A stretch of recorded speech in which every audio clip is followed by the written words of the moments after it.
जो आज का टॉपिक है वो टॉपिक है एप्लीकेशन ऑफ ट्रिगोनोमेट्री। ठीक है, जो भी ट्रिगोनोमेट्री के बारे में हमने डिस्कशन करा उसके कुछ एप्लीकेशंस देखेंगे, है ना। तो इसमें क्या होता है, जो भी आपने अभी तक करा है ट्रिगोनोमेट्री में, तो उसका कुछ एप्लीकेशन होता है। ठीक है, उसमें हम होता है कि जो एंगल्स होते हैं, डिफरेंट एंगल से अगर हम ऑब्जेक्ट को ऑब्जर्व कर रहे हैं तो दो एंगल होता है, एक तो एंगल ऑफ एलिवेशन होता है और एक क्या होता है, एंगल ऑफ डिप्रेशन होता है। ठीक है, और आप ऑब्जेक्ट को लाइन ऑफ साइट तक क्या कर सकते हो, देख सकते हो, जहां तक आप देख सकते हो object. In the previous chapter you have studied about the trigonometry. Okay, तो इसमें देखो, इस टॉपिक को हम क्या बोलते हैं, हाइट एंड डिस्टेंस भी बोलते हैं ना, जिसमें हम हाइट और डिस्टेंस पे ज्यादा फोकस करते हैं, कैसे आप इसे फाइंड आउट कर सकते हो। ओके, तो ये क्या हो गया, एंगल ऑफ एलिवेशन हो गया। जब आप ग्राउंड पे हो, है ना, आप ग्राउंड पे हो या फिर फ्लोर पे हो, और जब आप ऊपर की ओर देखते हो, कितना देखोगे, लाइन ऑफ साइट, जहां तक आप देख सकते हो, है ना। ओके, ये देखो, ये एग्जांपल है कुतुब मीनार है। ठीक है, और कुतुब मीनार को आप नीचे जो फ्लोर है आप उससे देख रहे हो ऊपर की तरफ, तो आपका कुछ एंगल होगा, कुछ एंगल फॉर्म होगा। तो इसी एंगल को हम बोलते हैं एंगल ऑफ एलिवेशन, इसे बोलते हैं एंगल ऑफ एलिवेशन। ठीक है, ये वाला जो एंगल है इसे हम बोलते हैं एंगल ऑफ एलिवेशन, और एंगल कुछ भी थीटा वगैरह आप कुछ भी अज्यूम कर सकते हो, है ना। ओके, तो the line AC draws from the eye of the student. जो लाइन AC है ये ड्रॉ किया गया कहाँ से, स्टूडेंट के आई से, है ना। कोई एंगल जो फॉर्म होगा वो क्या होगा, स्टूडेंट जहां से देख रहा है वहीं से एंगल फॉर्म होगा। तो इसमें जो एंगल होता है, एंगल ऑफ एलिवेशन, एंगल कहां से फॉर्म होगा, स्टूडेंट के आई से, है ना, या फिर जो भी पर्सन होगा उसके आई से क्या होगा, एंगल फॉर्म होगा। ठीक है, the eye of the student to the top of the minar is called the line of sight. और जो उसका जो डिस्टेंस होगा मीनार और आई के बीच का जो डिस्टेंस होगा उसे हम क्या बोलेंगे, लाइन ऑफ साइट। मतलब आप कितना डिस्टेंस तक देख सकते हो, ठीक है, ऑब्जेक्ट को। The student is looking at the top of the minar, और स्टूडेंट कहाँ देख रहा है, मीनार के टॉप पे देख रहा है। अगर मैं ये बताऊं कि अगर मैं स्टूडेंट जो है ये फर्स्ट फ्लोर को देख रहा है, मीनार के फर्स्ट फ्लोर को देख रहा है, तो एंगल चेंज हो जाएगा, एंगल ऑफ एलिवेशन जो है उसमें से एंगल चेंज हो जाएगा। अगर ये जो है स्टूडेंट ये सेकंड फ्लोर को देख रहा है तो भी एंगल चेंज होगा, थर्ड फ्लोर को देख रहा है वैसे ही फिर से एंगल चेंज हो जाएगा, है ना।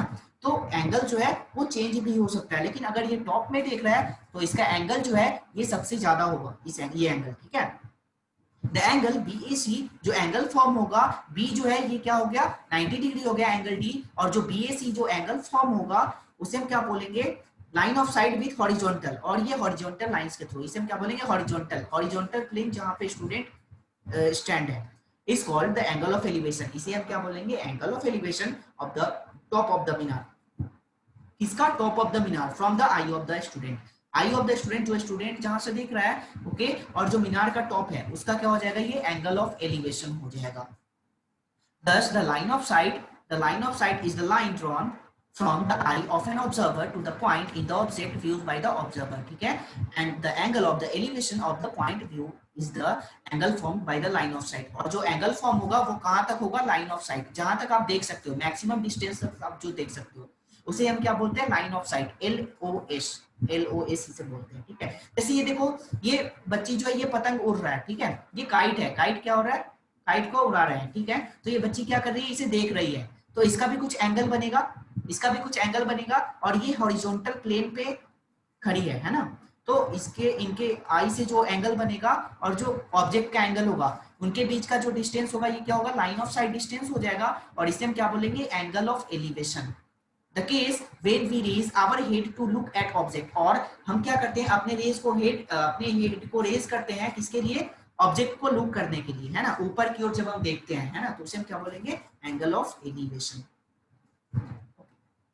Now consider the situation given in the figure 8.2। The girl sitting on the balcony is looking down at the flower pot। अगर कोई गर्ल है और वो अब डाउन देख रही है ना, अब वो अप की जगह डाउन देख रही है, किसे देख रही है, फ्लावर पॉट को। ओके, अगर वो फर्स्ट फ्लोर से फ्लावर पॉट को देख रही है जो गार्डन में है, on a stair of the temple, temple के स्टेयर पे, in this case the line of sight is below the horizontal level. और इस केस में क्या होगा, इनका जो जो हॉरिजॉन्टल लेवल है, ठीक है, यहाँ पे ये स्टैंड की हुई है ना, यहाँ पे ये गर्ल है, ठीक है, और ये यहाँ पे फ्लावर पॉट है, फ्लावर पॉट को ये देख रही है।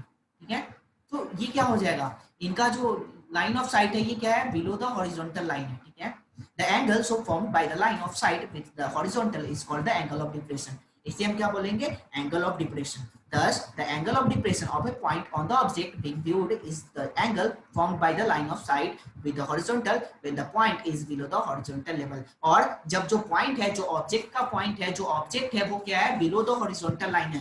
हॉरिजॉन्टल लाइन प्लेन क्या हो गया, जहां पे ये गर्ल स्टैंड की हुई है ना, जहां पे ये गर्ल स्टैंड की है, ठीक है, और इनकी जो पोजीशन है उससे ये हॉरिजॉन्टल बिलो में है ना, इसके बिलो में है। तो ये क्या हो जाएगा, the case when we lower our head to look at the point being viewed. और जब हम नीचे की ओर देखते हैं वो क्या हो जाएगा, वो उसमें क्या होता है, जो हॉरिजॉन्टल प्लेन है उसके वो नीचे देखते हैं, ठीक है।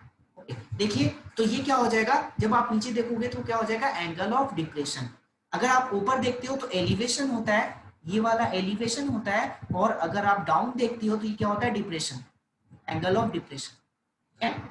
देखो ये फर्स्ट फ्लोर पे देख रही है, ठीक है, फर्स्ट फ्लोर से, और कहाँ देख रही है, ग्राउंड पे देख रही है। ऑब्जेक्ट कहाँ है, ग्राउंड पे है। फ्लावर पॉट कहाँ पे, ग्राउंड पे है ना, फ्लावर पॉट जो है ये ग्राउंड पे है, और ये नीचे देख रही है। तो इसे हम क्या बोलेंगे, एंगल ऑफ डिप्रेशन। और जो इनके बीच का जो डिस्टेंस होगा ये भी क्या होगा, लाइन ऑफ साइट, ये भी क्या होगा, लाइन ऑफ साइट, जहां तक आप देख सकते हो, maximum distance. Now you may identify the line of sight, okay, and angles so formed in figure are they angles of the elevation और डिप्रेशन। क्या आप ये बता सकते हो फिगर देख के कि या ये एंगल जो है एलिवेशन का या डिप्रेशन का है। जैसे मैं बोलता हूं कि मेरे पास एक फिगर है, जैसे मेरे पास एक ये फिगर है, ठीक है, और ये कुछ ऐसा है, तो इसमें बताइए कि एंगल ऑफ एलिवेशन और डिप्रेशन कौन सा होगा। एंगल ऑफ एलिवेशन और डिप्रेशन क्या होगा, जल्दी से बताइए। इस वाले फिगर में जो मैंने अभी ये फिगर ड्रॉ करा है, जो ऊपर की साइड जा रहा है वो एलिवेशन है।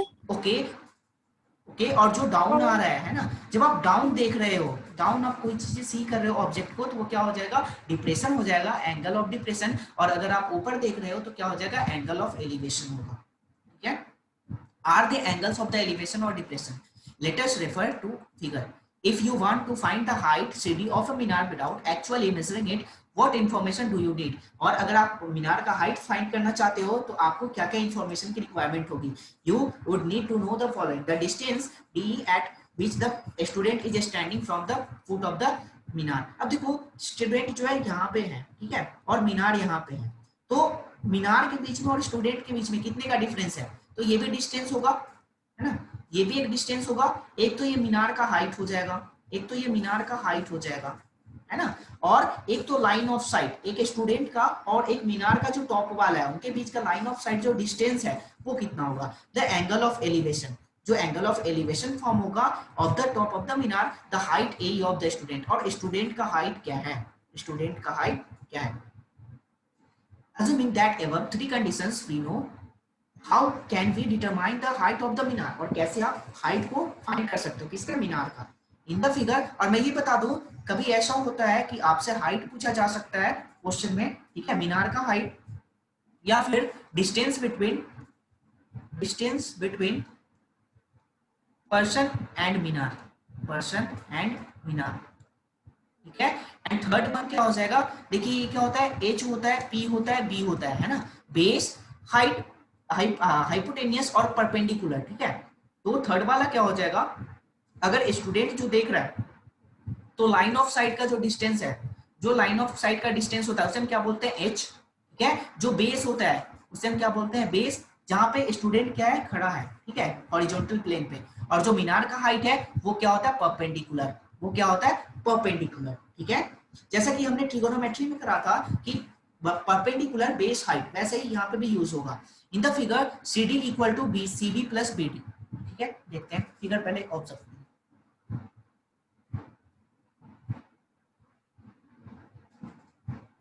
देखिए ये कुछ फिगर है, ये फिगर है, ठीक है। इसी फिगर को हम रेफर कर रहे हैं, ठीक है, इसी फिगर को हम क्या कर रहे हैं, रेफर कर रहे हैं, ओके। तो इस फिगर में आपने क्या करा, अगर आपको सीडी का हाइट फाइंड आउट करना है तो वो हाइट क्या है, एक तो स्टूडेंट का हाइट हो गया, एक तो स्टूडेंट का हाइट हो गया, है ना, और ये है, ठीक है, C B plus B D, C B plus B D, equal to क्या हो जाएगा CD, है ना। स्टूडेंट का हाइट और जो लाइन ऑफ साइट पे जो है उसका और मीनार का हाइट, ठीक है, दोनों का मैं प्लस करूंगा। And BD equal to AE, जो BD है AE के इक्वल है, which is the height of the student. ये क्या हो गया, हाइट हो गया किसका, स्टूडेंट का। तो find BC we will use trigonometric ratio. अगर आपने BC फाइंड आउट करना है तो आपको ट्रिगोनोमेट्रिक रेशियो जो है वो यूज करना होगा। एंगल BAC जो एंगल फॉर्म हो रहा है और angle A, in triangle ABC the side BC is the opposite side in the relation is known, angle A। Now which of the trigonometric ratio can be used। और आप जानते हो कि आप कौन से वाले ट्रिगोनोमेट्रिक रेशियो को यूज करोगे, आइदर साइन को करोगे, कॉस को या फिर tan को, है ना। आप किसे यूज करोगे, ठीक है। which one of the term has the two values that we have and one we need to determine are search narrowed down to using either tan A cot A as the ratios involved in AB and BC, ठीक है। अब मैं बता दूं, अगर आपके पास ये figure है, ठीक है, ये ट्रायंगल है और ये डेटा गिवन है, आपके पास P गिवन है 14 और B जो है ये 13 है, तो आप बताइए इस वाले केस में किसको यूज करेंगे। P और B गिवन है तो आप किस रेशियो को यूज करोगे, ये बताइए। अगर tan या फिर cot, tan या cot को, है ना, tan या cot को आप यूज करोगे। वैसे ही मैं बोलता हूं आपसे कि मेरे पास एक ट्रायंगल गिवन है और आप बताइए मेरे पास बेस है और हाइट है, बेस 13 है और हाइट जो है ये 15 है, तो अब इस केस में आप किसे यूज करोगे, इस वाले केस में आप किसे यूज करोगे, कॉस को। कॉस क्या होता है, बेस अपॉन हाइट होता है, तो आप आइदर कॉस को यूज करोगे या सेक को यूज करोगे, ठीक है। वैसे ही थर्ड मेरे पास है, आपके पास P गिवन है और H गिवन है, P12 और H15 है, ठीक है। तो अब आप क्या यूज करोगे, साइन के रेशियो को यूज करोगे, है ना, जो भी आपका साइन का वैल्यू, साइन का और कॉसेक का, ठीक है। ओके, तो इस वाले केस में क्या है, tan A equal to BC upon AB, है ना, और cot A equal to AB upon BC, दोनों अपोजिट होते हैं, दोनों क्या होते हैं, रेसिप्रोकल होते हैं। which on solving would give us BC, और इससे क्या होगा, आप BC भी फाइंड आउट कर सकते हो by adding AE to BC you will get the height of the मीनार, और जब आप इसे ऐड करोगे तो आप height of the मीनार पाओगे। ओके, एग्जांपल नंबर फर्स्ट कीजिए। a tower stand vertically on the ground, ठीक है, एक टावर जो है वो वर्टिकली किस पे, ग्राउंड पे स्टैंड है, from a point on the ground which is 15 metre away from the foot of the tower, मतलब जो टावर का फुट है, ठीक है, उससे क्या है 15 मीटर अवे है, ठीक है। The angle of elevation of the top of the tower is 60 degree, और जो एंगल जो है एलिवेशन का वो कितना है, 60 डिग्री का है। आपने बताना है find the height of the tower, आपने क्या बताना है, हाइट बताना है टावर का। कैसे सॉल्व करेंगे बताइए, सॉल्व कीजिए इस क्वेश्चन को।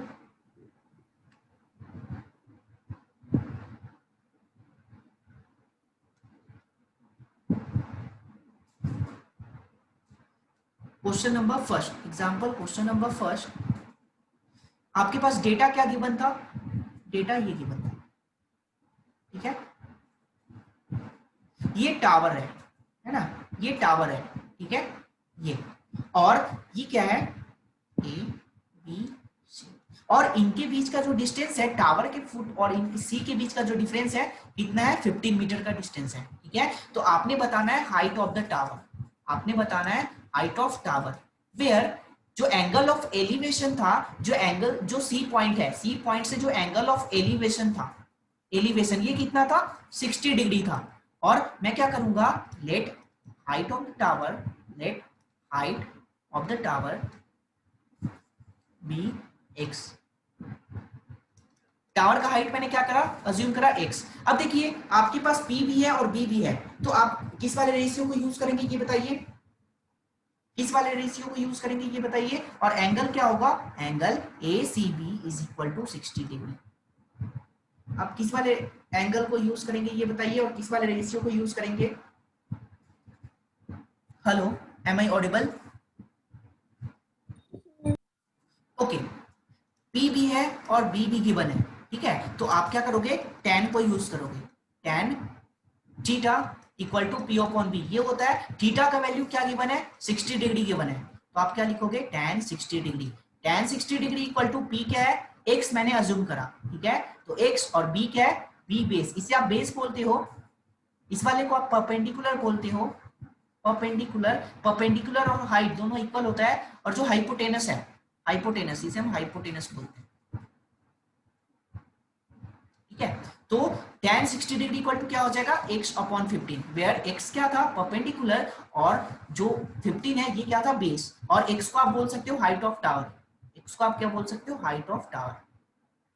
ठीक है, तो ये हो जाएगा tan 60 डिग्री कितना होता है बताइए, tan 60 डिग्री क्या होता है root three equal to x upon 15 है ना, तो x इक्वल टू 15 रूट 3, ये हो जाएगा 15 रूट 3 मीटर, ये क्या हो जाएगा height of tower. Height of tower कितना हो जाएगा, height of tower is equal to x is equal to 15 root 3 metre. Okay, second number example कीजिए, an electrician has to repair an electric fault. एक electrician जो है क्या करता है इलेक्ट्रिक फॉल्ट को रिपेयर करता है on a pole of height 5 metre, और किस पे एक पोल है जिसका हाइट क्या है 5 मीटर है। She needs to reach a point 1.3 metre below the top of the pole to undertake the repair work. ठीक है, और किसके लिए 1.3 मीटर इसे क्या होता है बिलो आना पड़ता है, किसके लिए रिपेयर वर्क को अंडरटेक करने के लिए। What should be the length of the ladder, और हमने क्या करा एक लैडर को यूज करा, अगर हम लैडर यूज करेंगे तभी तो हम पोल पे चढ़ पाएंगे है ना, अगर हम लैडर यूज कर रहे हैं तभी तो हम पोल पे चढ़ पाएंगे या इलेक्ट्रिशियन चढ़ पाएगा। That she should use which when inclined at an angle of 60 degree, और जो इनका एंगल ऑफ जो एलिवेशन है वो कितना है 60 डिग्री है टू द हॉरिजॉन्टल। ठीक है, हॉरिजॉन्टल से। अब देखो वो ये मेरे पास पोल है, तो पोल का जो ग्राउंड है और जो लैडर का ग्राउंड है ना, ये कुछ ऐसा होगा, और ये क्या होगा ये नीचे से ऊपर जाएगा ना, तो इसका एंगल ऑफ एलिवेशन तो होगा, एंगल ऑफ एलिवेशन ही तो होगा। ठीक है, और एलिवेशन में कितना 60 डिग्री।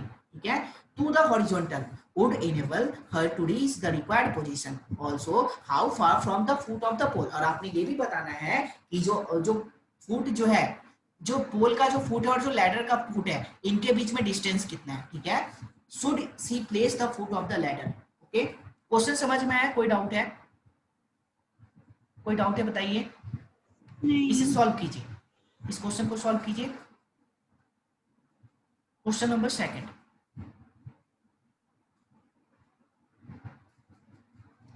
क्वेश्चन नंबर सेकंड, मैंने क्या करा मेरे पास ये एक पोल है। ठीक है, मेरे पास ये पोल है और मान लो ये इलेक्ट्रिक लाइंस है ना, ये इलेक्ट्रिक लाइन का वायर है। ठीक है, ऐसा है, और जो इलेक्ट्रिशियन था वो ऐसे करा, उसके पास एक लैडर है। ठीक है, कुछ ऐसा है, और ये इस पे चढ़ रहा है इलेक्ट्रिशियन। ठीक है, अब जो क्या कह रहा है, जो लैडर जो पोल का हाइट है, जो पोल का हाइट है वो कितना है 5 मीटर, पोल का हाइट कितना है 5 मीटर। ठीक है, और जो लैडर है, लैडर कितना था ये बताइए, लैडर का डेटा गिवन था नहीं, लैडर का डेटा गिवन नहीं था, लेकिन जो पोल से जो फॉल्ट था उसका डिस्टेंस था कितना 1.3 मीटर। ठीक है, तो मैं ये बोल सकता हूँ लैडर का हाइट कितना हो जाएगा, मैं ये बोल सकता हूँ क्या, नहीं बोल सकता हूँ ना, तो इतने का डिस्टेंस कितना हो जाएगा ये बताइए, ये कितना हो जाएगा 3.7 मीटर। तो आपने बताना है कि एक तो लैडर का हाइट बता दीजिए और एक फुट जो पोल का फुट है और जो लैडर का फुट है इनके बीच का डिस्टेंस बता दीजिए। कैसे करेंगे सॉल्व,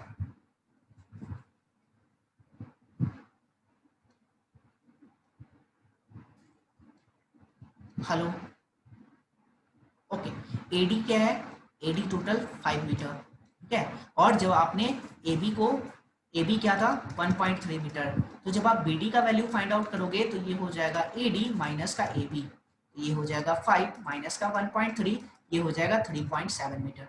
ठीक है, ओके, अब आपने क्या बताना है, एक तो ये फुट का बताना है डिस्टेंस। ठीक है, इन दोनों के बीच में कितने का डिस्टेंस है, और दूसरा क्या बताना है, दूसरा आपने हाइट ऑफ लैडर बताना है और लेंथ ऑफ लैडर। चलो कैसे करेंगे सॉल्व ये बताइए, और जो इनके बीच का जो एंगल है ये 60 डिग्री का है, एंगल जो है 60 डिग्री का है। फर्स्ट ऑफ ऑल मैं क्या करूंगा, डीसी को फाइंड आउट करूंगा, डीसी के वैल्यू को फाइंड आउट करूंगा।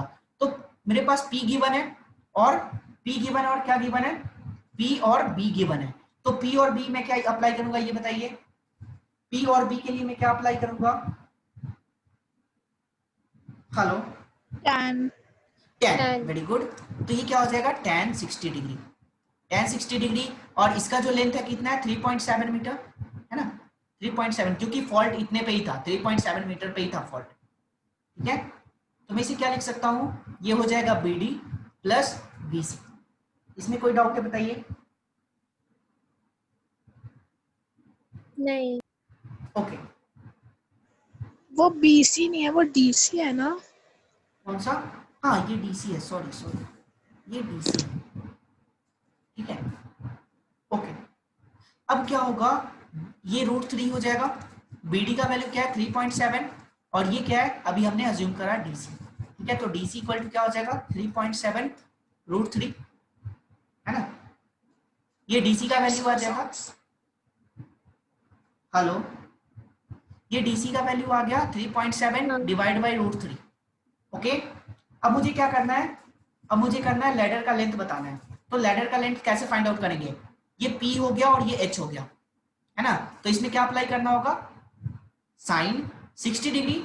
P और H का रिलेशन किसका होता है, P एंड H का साइन का होता है। मैंने साइन 60 डिग्री क्या करा 3.7 डिवाइड बाई BC, ये क्या है लैडर का लेंथ BC है, ठीक है। तो साइन 60 कितना होता है √3/2, और ये हो जाएगा 3.7 BC। तो BC equal to 3.7 into two divide by √3। √3 का वैल्यू क्या होता है 1.732। तो जस्ट इसे अप्लाई कीजिए, तो ये हो जाएगा 3.7 इंटू टू डिवाइड बाई 1.732। इसे कैलकुलेट कीजिए, कितना आएगा BC का वैल्यू, BC का वैल्यू कितना आएगा, ये आ जाएगा 4.27 मीटर। ये क्या हो गया, लेंथ ऑफ लैडर हो गया, ये लेंथ ऑफ लैडर हो गया, है ना। और वैसे ही आपने ये बताया कि इसका लेंथ ऑफ लैडर आपने बता दिया, और आपने बताया distance from the foot of the pole to the ladder, है ना। मतलब जो लैडर और पोल के बीच का जो डिस्टेंस है ये कितना हो गया 3.7 डिवाइड बाई 1.732, ठीक है। तो ये कितना आ जाएगा, ये आ जाएगा अप्रॉक्स 2.14 मीटर, ठीक है। ओके, अब ये देखिए, जब मैंने DC का वैल्यू फाइंड आउट कर लिया था, तो DC का वैल्यू कुछ भी आया था, है ना। DC का वैल्यू क्या था 3.7 डिवाइड बाई √3। तो अब आप क्या कर सकते हो, DC को और BC को यूज करके आप वैल्यूज फाइंड आउट कर सकते हो। आप बेस को और हाइट को भी यूज कर सकते हो, है ना, इस लेंथ को फाइंड आउट करने के लिए, लेंथ ऑफ लैडर। तो ये क्या हो जाएगा, अगर आप इसे यूज करते हो तो B और H किसका रेशियो होता है cos 60 degree. cos 60 degree equal to क्या हो जाएगा B/H। तो B का वैल्यू क्या था 3.7 डिवाइड बाई √3, और H कितना था BC, H क्या था BC, मतलब लेंथ ऑफ लैडर। आप ऐसे भी फाइंड आउट कर सकते हो, ऐसा कंपलसरी नहीं है, आप किसी भी वैल्यूज के साथ जा सकते हो, किसी भी रेशियो के साथ जा सकते हो, लेकिन वो डेटा गिवन हो। अगर मैंने DC first of all find out करा, तो मैं DC को यूज करके लेंथ ऑफ लैडर भी फाइंड आउट कर सकता हूँ। Okay, question number 3, an observer 1.5 metre tall is 28.5 metre away from a chimney. ये क्या है 28.5 मीटर क्या है अवे है चिमनी से। The angle of elevation of the top of the chimney from her eyes is 45 degree. और जो angle of elevation जो फॉर्म हो रहा है कितना डिग्री का है 45 डिग्री का। तो आपने बताना है what is the height of the chimney, chimney का हाइट क्या होगा, चिमनी का हाइट क्या होगा, बताइए कैसे सॉल्व करेंगे। आपने बताना है चिमनी का हाइट क्या होगा। ओके, देखिए एक मिनट,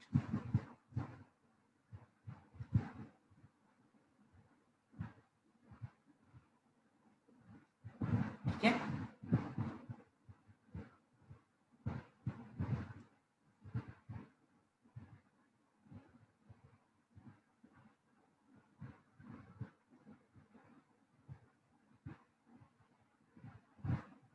है ना, ये क्या हो गया, ये चिमनी हो गया, यहाँ पे कोई ऑब्जर्वर है, कोई ऑब्जर्वर है, ठीक है। तो ऑब्जर्वर का हाइट कितना है 1.5 मीटर। ऑब्जर्वर का हाइट कितना है 1.5 मीटर है, तो ये वाला 1.5 है, तो इसके पैरेलल में ये भी 1.5 हो जाएगा। ये समझ में आया? अगर ये वाला ऑब्जर्वर है तो ऑब्जर्वर का यहाँ भी हाइट कितना हो जाएगा 1.5 होगा। तो आपने बताना है कि चिमनी का हाइट कितना होगा, चिमनी का हाइट। तो चिमनी तो ये टोटल होगा, है ना, चिमनी का लेंथ जो है ये टोटल होगा। ओके, और इनके बीच का डिस्टेंस कितने का था 28.5 मीटर का था, ठीक है, और एंगल कितने का था 45 डिग्री का एंगल था। तो इसे कैसे सॉल्व करेंगे ये बताइए, और ये भी बताइए कि इसमें किस रेशियो का हम यूज करेंगे, इस वाले रेशियो का हम यूज करेंगे, ये बताइए। Either sine theta, cos theta, tan theta, किसे हम यूज करेंगे? तो height of chimney find out करना है। तो हाइट ऑफ चिमनी क्या है, ए बी है। हाइट ऑफ चिमनी क्या है, ए बी है। ए बी को मैं लिख सकता हूं ई बी प्लस का ए ई, है ना। ए बी को मैं क्या लिख सकता हूं, ई बी प्लस का ए ई। देखो जो चिमनी होगा ये भी ग्राउंड से स्टार्ट होगा, और जो ये जो ऑब्जर्वर है ये भी ग्राउंड पे ही होगा, चिमनी भी ग्राउंड पे होगा और ऑब्जर्वर भी ग्राउंड पे होगा, ठीक है। लेकिन जो ऑब्जर्वर का हाइट है उतना तक का जो हाइट है ये गिवन है, तो चिमनी का हाइट भी उतना तो उतना ही रहेगा, ठीक है। मैं इसे लिख सकता हूँ A B equal to 1.5 plus का ए, ठीक है, ए बी ये रहा। तो देखिए आपके पास क्या गिवन है, ये भी 28.5 मीटर हो जाएगा। तो बेस भी है और परपेंडिकुलर भी है, तो आप क्या अप्लाई करोगे, बेस भी है और परपेंडिकुलर भी है, तो आप क्या अप्लाई करोगे बताइए, टेन थीटा। टेन थीटा कितना, P अपॉन बी। टेन कितना है, थीटा का वैल्यू 45 डिग्री, और परपेंडिकुलर कितना है, परपेंडिकुलर ये रहा ए बी, ए बी, और वैसे ही क्या हो जाएगा, ओके ये हो गया। अच्छा ये बताइए, अगर मैं ए का वैल्यू फाइंड आउट करता हूं, ए का वैल्यू फाइंड आउट करता हूं और जो भी होगा उसमें मैं अगर 1.5 ऐड कर देता हूं, तो ये पॉसिबल है या नहीं? अगर मैं ए का वैल्यू फाइंड आउट करता हूं और उसमें मैं 1.5 ऐड करूंगा, तो क्या ये पॉसिबल है या नहीं, ये बताइए। Hello, am I audible? Okay, मैंने क्या करा, ए का value first of all find out करा, ठीक है। तो tan 45 degree equal to A upon D, A एक अपॉन डी। ए क्या हो गया परपेंडिकुलर और डी क्या हो गया बेस हो गया। तो tan 45 डिग्री 1 होता है, तो ये हो जाएगा ए डिवाइड बाई डी कितना है 28.5 मीटर। तो ए का वैल्यू क्या आ गया 28.5 मीटर। अब total height of the chimney कितना है, हाइट ऑफ चिमनी आपने क्या बताया, हाइट ऑफ चिमनी बताया आपने ए प्लस ई बी। ए का वैल्यू अभी आपने फाइंड आउट करा 28.5 मीटर, तो ये हो जाएगा 28.5, और ई बी कितना था, ई बी 1.5, तो ये क्या हो जाएगा 30 मीटर। तो हाइट ऑफ चिमनी कितना हो जाएगा, height of chimney is equal to 30 metre. Height of chimney is equal to 30 metre. Question number 4, from a point P on the ground of the angle, ना, from a point P on the ground, the angle of the elevation on the top of the of 10 meter tall building is 30 degree, है ना। जो angle है elevation का कहाँ से, point P से किसके लिए, 10 मीटर टॉल बिल्डिंग के लिए कितना है 30 डिग्री का है, ठीक है। A flag is hoisted at the top of the building and the angle of elevation of the top of the flag staff from P is 45 degree, और इनका जो एंगल है ये कितना है 45 डिग्री है। मतलब जो फ्लैग का जो है, फ्लैग का और पॉइंट पी का जो है इनके बीच का जो एंगल ऑफ एलिवेशन है ये कितना है 45 डिग्री है। लेकिन जो बिल्डिंग का है और जो पॉइंट पी का है इनके बीच का जो एंगल है ये 30 डिग्री है। Find the length of the flag staff and the distance of the building from the point. आपने फ्लैग स्टाफ का लेंथ भी बताना है और डिस्टेंस भी बताना है, किसका, बिल्डिंग का फ्रॉम पॉइंट पी। आपने बिल्डिंग का भी लेंथ डिस्टेंस बताना है और फ्लैग स्टाफ का भी आपने लेंथ बताना है। ओके, जो बिल्डिंग के बीच का और जो पॉइंट पी है इनके बीच का जो एंगल है ये 30 डिग्री का है, और जो ये फ्लैग स्टाफ है उसका और पॉइंट पी का जो एंगल है ये 45 डिग्री का है ना। ये वाला एंगल ऑलवेज क्या होगा, लार्जर होगा एज कंपेयर टू बिल्डिंग के एंगल के। ये क्या है, बिल्डिंग, ये क्या है, बिल्डिंग है ना, और ये क्या है, फ्लैग है, फ्लैग स्टाफ। ठीक है। तो बिल्डिंग का हाइट कितना है, बिल्डिंग का हाइट है 10 मीटर। तो आपने क्या बताना है, एक तो डिस्टेंस बताना है, एक तो आपने डिस्टेंस बताना है किसका, पी का, और बिल्डिंग का जो बेस है ना, उनके बीच का डिस्टेंस बताना है। और दूसरा डिस्टेंस बताना है आपको क्या, आपको किसका डिस्टेंस बताना है, लेंथ ऑफ फ्लैग स्टाफ, इसका भी डिस्टेंस बताना है, इसका भी लेंथ बताना है, लेंथ ऑफ फ्लैग स्टाफ। कैसे सॉल्व करेंगे बताइए, कैसे सॉल्व करेंगे, एनी आइडिया?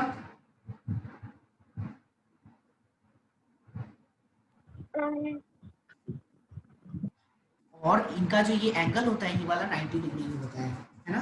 चलिए इसे बताइए कैसे सॉल्व करेंगे।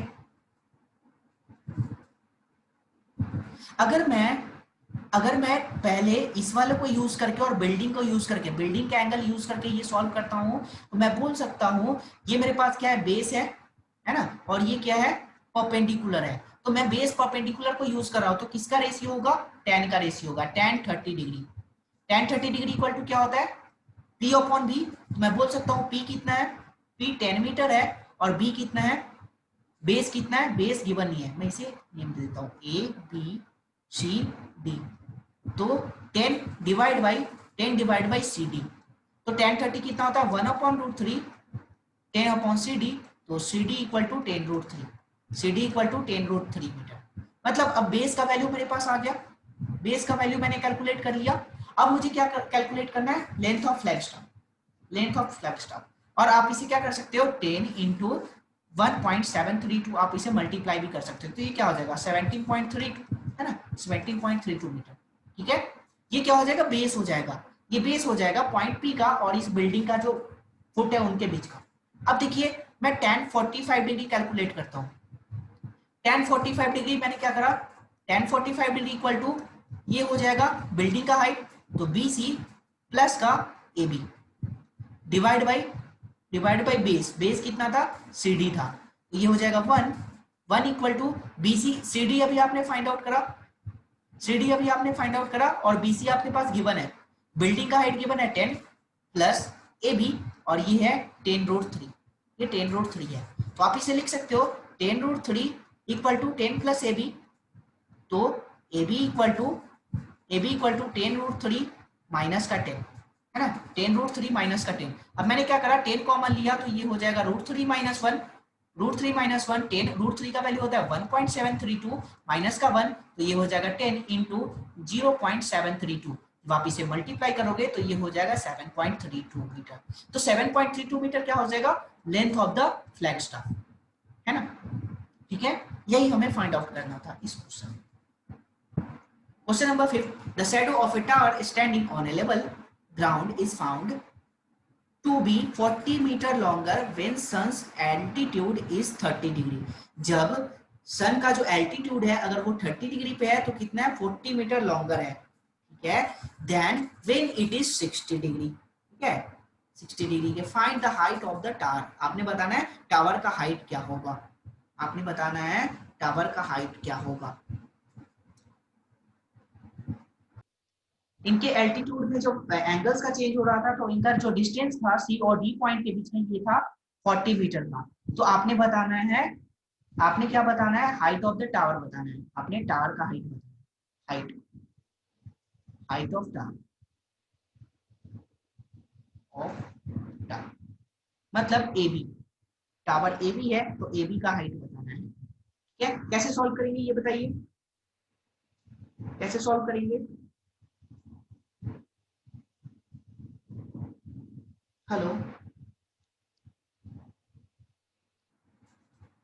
कैसे सॉल्व करेंगे ये बताइए।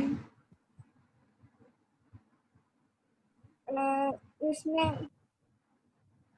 एक्सटेंड करते हुए अगर मैं, आपके पास ये भी गिवन नहीं है, सीबी का जो डिस्टेंस है ये गिवन नहीं है, और कभी भी एंगल में ऐसा कुछ रिलेशन आ जाए 45 डिग्री, तो जो पहले जो लास्ट वाला एंगल होता है वो छोटा एंगल होता है, और अगर 45 डिग्री होता तो ये 45 डिग्री होता है। ठीक है, इसमें कंफ्यूजन कभी नहीं होना।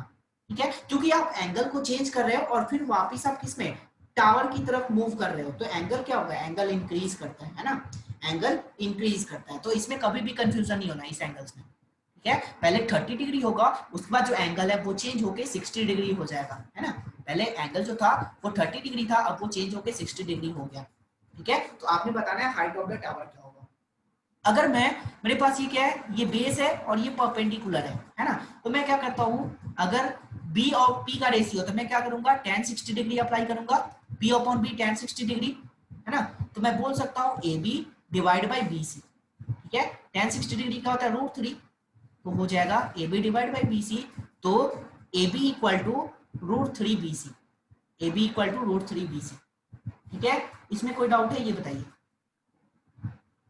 चलिए, अब tan 30 डिग्री, tan 30 डिग्री मैं कैसे कैलकुलेट करूंगा, इसमें जो बेस होगा टोटल, ये होगा 40 प्लस का BC, ये होगा 40 प्लस BC, क्योंकि C और D का जो डिस्टेंस था ये 40 मीटर का था, इसमें आपने BC को भी ऐड ऑन करा, तो ये हो जाएगा 40 प्लस का BC। ठीक है, तो ये हो जाएगा tan 30 degree equal to AB divide by क्या हो जाएगा, DB क्या हो जाएगा, DB हो जाएगा 40 प्लस का BC, DB equal to 40 plus BC, है ना, ये वाला टोटल, तो ये क्या होगा, tan 30 1/√3, और AB का वैल्यू क्या होता है, √3 BC, और DB अभी हमने कैलकुलेट करा, DB क्या हो जाएगा 40 प्लस BC, DB क्या हो जाएगा बताइए, 40 प्लस BC, है ना, DB का वैल्यू ये हो गया। अब क्या कीजिए, क्रॉस मल्टीप्लाई कीजिए, तो 3BC equal to 40 plus BC, अब BC इधर जाएगा तो 2BC इक्वल टू 40, तो BC इक्वल टू कितना आ जाएगा, 20, है ना, BC इक्वल टू कितना आ जाएगा बताइए, ये BC कितना आया, BC कितना है, 20 मीटर है ना, तो BC आपका ये हो गया 20 मीटर।